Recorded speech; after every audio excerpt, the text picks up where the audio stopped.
Fala pessoal, todos bem? Sejam todos muito bem-vindos. Eu sou o William Godoy. Esse vídeo tem um oferecimento do OneFootball, que é o melhor aplicativo de futebol. E aí, você já baixou o OneFootball? Ainda não? Você pode acompanhar o campeonato alemão. Tá ali aquela briga entre Bayern e Borussia. Provavelmente vai dar Bayern, provavelmente, mas você pode acompanhar e tá emocionante ali, Bayern e Borussia, diferença pouquíssima ali de pontos. O Bayern venceu há pouquíssimas rodadas o Borussia, ultrapassou ali. Então você pode acompanhar de graça pelo aplicativo do OneFootball. É só você fazer o download, o link está na descrição, beleza? Vamos lá, galera, vamos falar sobre o processo. A gente vai falar sobre o mecanismo, né, de recrutamento, o que deveria, o que acontece, o que não acontece, né, enfim, sobre treinadores. Vamos falar então, vamos entrar um pouco nesse âmbito profissional do futebol profissional, do que acontece.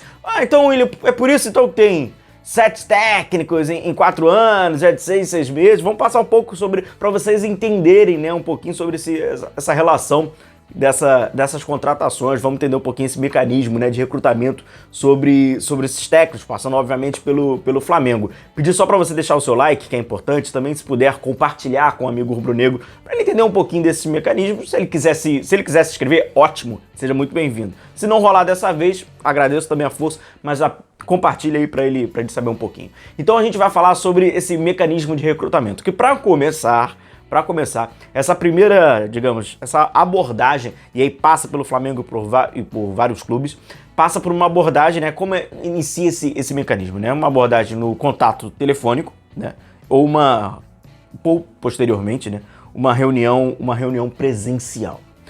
Esse processo, né, esse mecanismo de recrutamento, ele aponta as técnicas aplicadas, né, pelas pessoas responsáveis a selecionar e estudar os candidatos, posteriormente contratando o profissional para exercer sua função. Então já começa o seguinte, essa pessoa, né, que tem esse mecanismo, primeiro, como é que acontece, inclusive no Flamengo? Esse contato telefônico nem sempre ele é feito de pessoas de dentro do Flamengo, né, ou de dentro dos clubes de futebol. Podem vir por intermediários, né? Você conhece um fulano lá na Europa, ele trabalha como intermediário para você, ele faz esse contato telefônico a esse técnico, aí pergunta se está disponível, se está a fim de trabalhar, quanto mais ou menos você cobraria. Então esse cara, esse intermediário, ele já faz ali alguns reconhecimentos e já te traz algumas informações. No futebol brasileiro, essa abordagem do contato telefônico, muitas das vezes, ela já é acordada no salário, se está disponível e se quer. E o contato pessoal é apenas uma protocolar reunião para você encher a pança e assinar ali o contrato, ter uma relação um pouco mais informal, uma relação um pouco mais pessoal. Mas, para muitos dirigentes, o contato telefônico já é o suficiente, porque não se aprofunda tanto, né, em algumas questões do jogo. Então, algumas pessoas utilizam o intermediário. O Flamengo tem um intermediário, sim, na Europa, que não unicamente para perguntar sobre o técnico e tal, mas também para jogador, beleza? Mas aí é um outro papo com que a gente pode trazer. E aí, dentro desse aspecto, né, desse mecanismo, né, de recrutamento, primeiro você tem que ter uma pessoa que identifique como você quer jogar, o que seria importante, por isso que não pode ser um qualquer. Aí a gente traz para o Flamengo. A gente vai sempre trazendo um paralelo aqui no nosso vídeo com o Flamengo. Quem é essa pessoa, por exemplo? É o Marcos Braz, né? Que é um amador. E eu não falo amador de uma forma pejorativa. Ele é amador porque, de fato, ele está num cargo que é amador no Flamengo, né? Ele não recebe nem remuneração, né, para cumprir com essa função, que é ali um auxiliar ali no caso, ele é um vice-presidente, né? Ele toma ali conta da pasta ali do futebol do Flamengo, mas ele tá ali para auxiliar também o Landim. Então, de fato, quando a gente fala que é um amador, não é de modo pejorativo, é de fato, né? Não existe o profissional para fazer essa função. Então é o Marcos Braz. Então o Marcos Braz, ele tem que ter a capacidade de reconhecer qual é o melhor estilo, reconhecer qual é o conceito, reconhecer qual é a ideia, reconhecer as virtudes e os problemas, né, dentro do seu elenco, dos seus jogadores, e através dessa mentalidade que ele formou, que ele se profissionalizou, que ele estudou para isso, ele inicia os seus processos seletivos, faz o seu contato telefônico, indica pois bem, a origem, então, ela é essa, perfeito? E aí, quando a gente fala dentro desse início, né, desse processo, dessa decisão, né, dos dirigentes, a gente vai falar de disponibilidade, resultado, salário, popularidade e análise do cargo, que é o que de fato o que o dirigente faz, podendo ser um supervisor para alguns é um executivo, e aí essa questão do executivo ela é maltratada também em algumas relações, em alguns ambientes dos clubes. No caso do Flamengo, o Marcos Braz, como vice de futebol, enfim, é essa que é. E aí inicia com a disponibilidade. E por que eu coloco a disponibilidade imediata? Porque a razão, inclusive, do Flamengo, ela é sempre de imediato. É aquilo, você tem que... quero te contratar, não sei o quê. Pode vir agora? É o agora, não é o daqui a pouco. Por quê? Contratar o daqui a pouco, daqui a alguns meses, se programar para essa contratação, para o Flamengo não serve porque você tem que colocar um boneco lá para ele ser o para-raio quando o negócio dá ruim, né?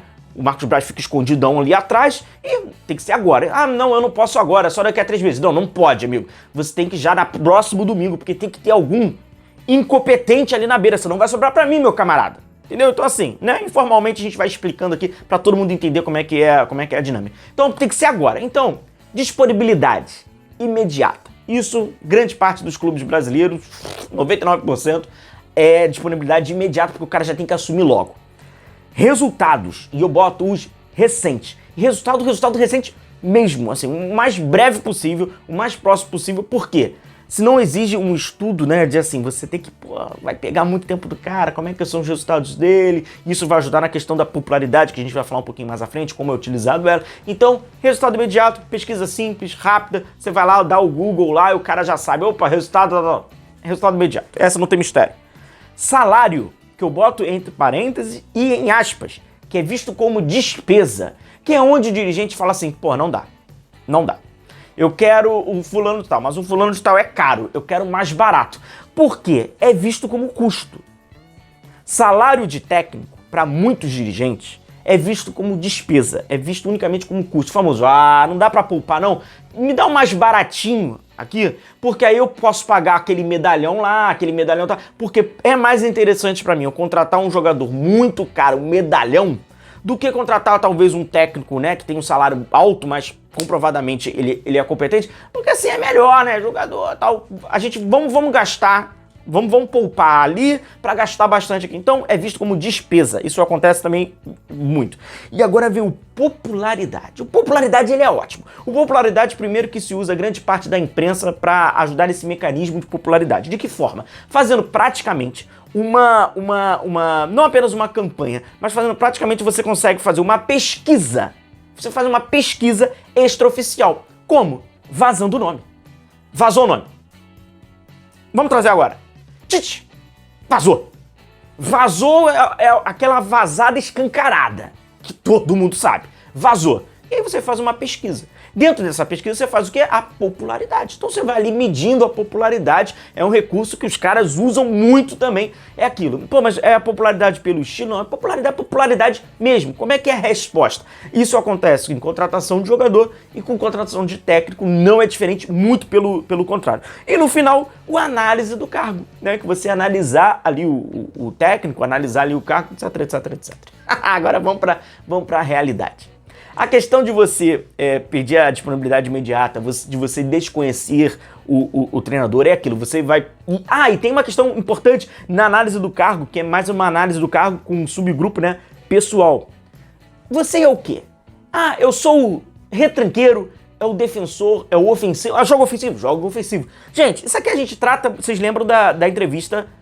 Braz e Domi, o próprio Domenech Torrent, ele acabou falando sobre, né? Como é que foi a entrevista, o que foi perguntado dele, o que não foi. Então assim, é só pra gente, né? A gente acaba personificando, a gente tem como um exemplo recente pra trazer na nossa memória. E aí traz isso. É ofensivo. É paizão, né? Aquele cara que tem, ele afina ali, poxa, é um cara de diálogo.